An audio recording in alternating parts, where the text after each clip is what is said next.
Ooh, it's Halloween day today, and I thought I would do a little Halloween video reviewing the scariest Halloween movie to ever be put onto the big or small screen.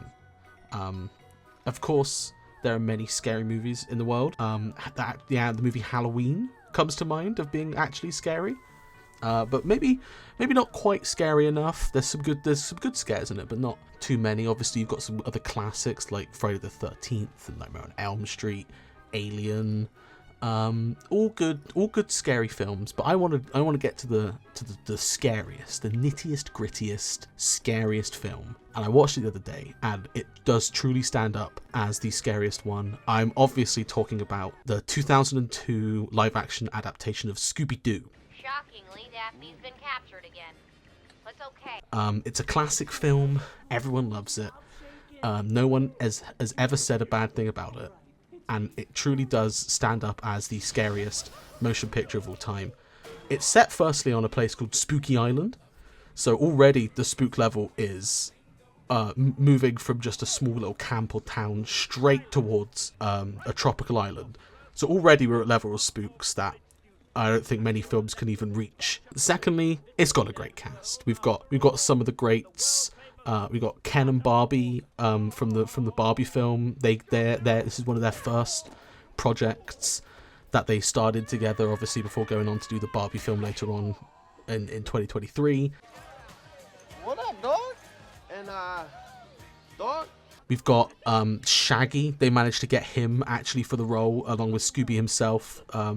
Obviously, there were contract issues later on down the line that caused them to not make the Scooby-Doo 3. That's why this one, I think, stands the test of time, especially because they both put in great performances, constantly being scared and genuinely seeming being scared by some of the great scares in this movie. The little train rides in particular, I think, do a great job. The little demons that they fight, they're really scary.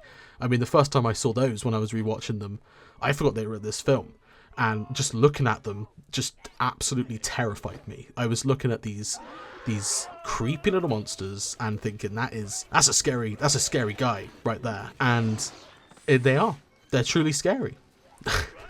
They also got Linda Cardinelli for Velma. Brilliant actress, brilliant performance as well.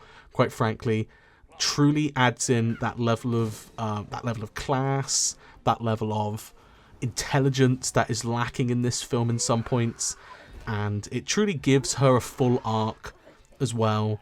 A really good performance by her. Great time.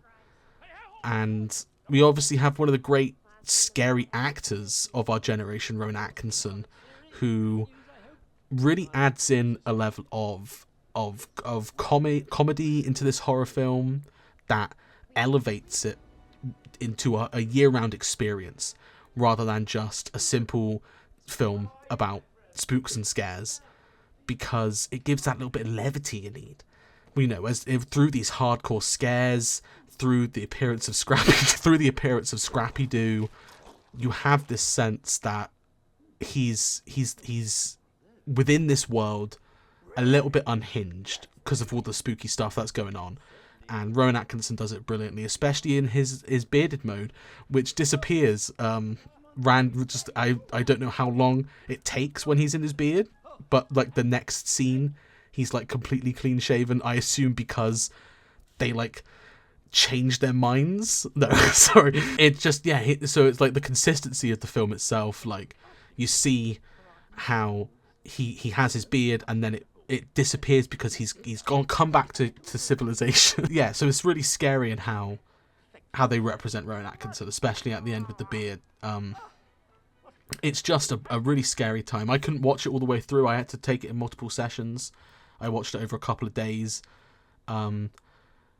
especially when that big fight sequence happened in the restaurant. That was just too scary for me, and the disembodied heads in the little pooly thing, that was just, I couldn't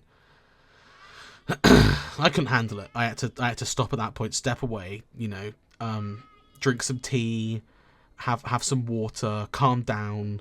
I watched you know, one of the Alien films, just to make sure that, you know, there are less scary films out there, you know, less tense films than Scooby-Doo 2002, and it really brings into perspective how just like wonderfully crafted Scooby-Doo is. Written obviously, as everyone knows, by James Gunn, who went on to write Scooby-Doo 2, another one of the scariest movies of all time, as well as I think Brightburn was done by him. Did he? I'm not sure if he wrote it, but that's another fair. It's not as scary, Brightburn, but it does have its moments, and you can tell because James Gunn is just so invested into creating these spooks and these scares in this film. You can see that come through in some of his other work. Christ.